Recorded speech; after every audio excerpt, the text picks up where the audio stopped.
Welcome to our log cabin in the woods. In this episode, I am caulking the logs on the back side of the house and installing insulation in the wall between the master bedroom and the living room. While I'm caulking the logs, I'm also installing these little pieces of foam that are going to go behind the framing that is around the windows. And this is to help prevent water from getting behind there and causing rot. So I am installing those and they fit really tight. So I'm using a little tool here that's actually a pry bar, and I'm going to use those to stuff that foam insulation into the space there so that it fits really tight. Now these little pieces of insulation go around every window and every exterior door. So it does take a while to do all of this, but I have been working on this off and on since about November, and right now I'm working on the higher portions of the windows and the doors. I've got everything done lower, and now I've got the ladder out so that I can do the parts that are higher up.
There is backer rod that is placed between the logs.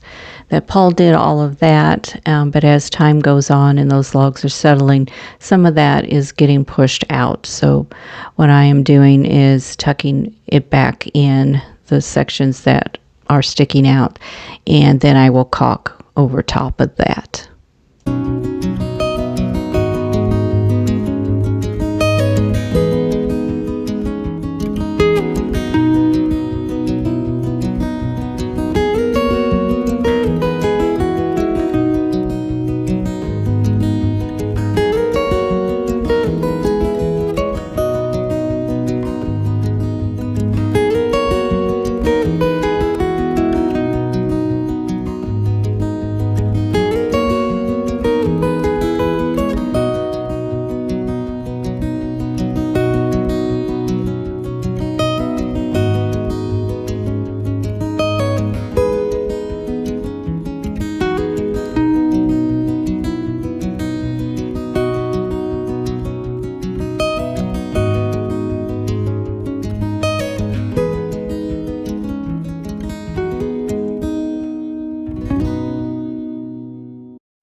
Here is the north wall inside the house. This is in the great room.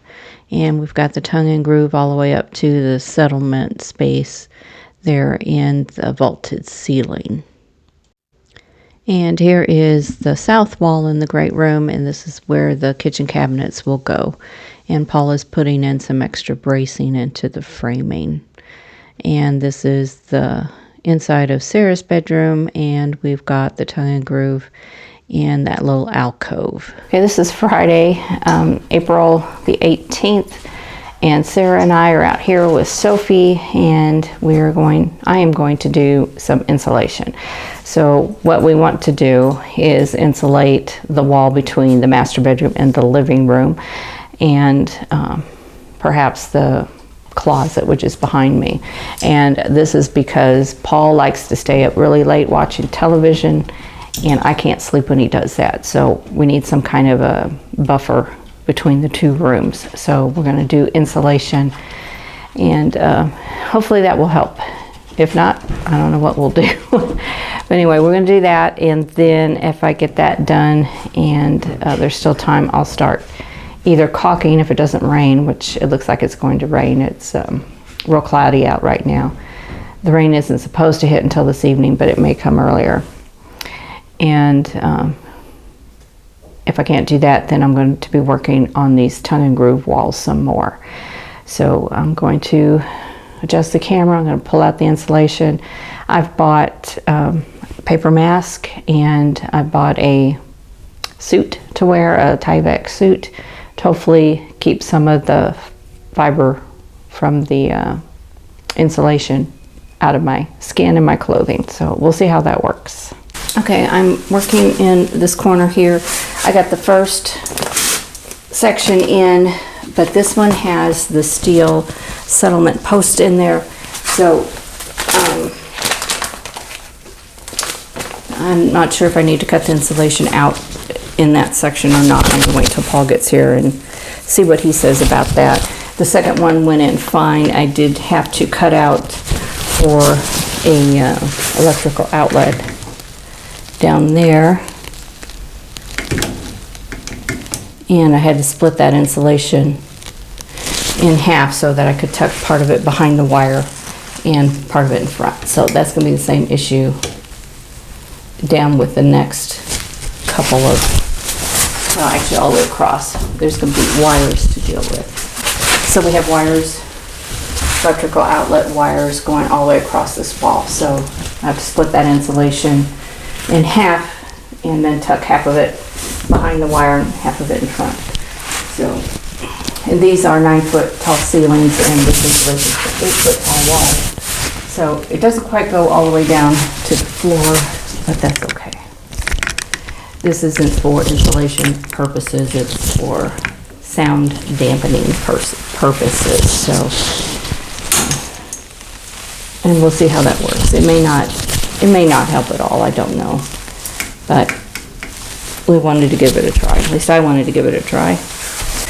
Okay, so I've got 1, 2, 3, 4 more sections on this wall, and I've got 2.5 above the door, and then he also wants me to do the closet. So there's 1, 2, 3, 4 sections in there.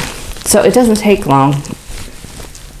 And this suit I'm wearing, this paint suit, it is helping. It's keeping the fiberglass off. Okay, I've got the insulation done. This is the inside the master bedroom. This wall connects with the living room, the great room. And I went up as high as that bottom stud. I didn't go up any higher. I don't know if we need to put anything like right in those spaces right there. I'm going to ask Paul. The space below that is a settling gap. Let's see if I can get it so you can see it. The place where the bottom of the nails are sticking out, gives the ceiling space to settle down as the logs settle. And I don't know how much more they're going to settle. Looks like Paul's here now. I'll have to ask him if he wants that insulated too. Now these sections here, this is cold air return, so I can't put insulation in there. So I don't know if the rest of this is really going to make any difference. Anyway, that's all done. And I finished up in the closet. And I got that all done. And somebody's shooting a gun outside. And the dog's going crazy. And then I even got this section done here around the door. There, up there. And I did forget this section here. This is real narrow, so I thought we'd just stuff little pieces in there that are left over. So, but Paul's coming in, so I'll ask his opinion and we'll go from there. Thank you for watching this episode. We hope you'll join us next time as we continue building our log cabin in the woods.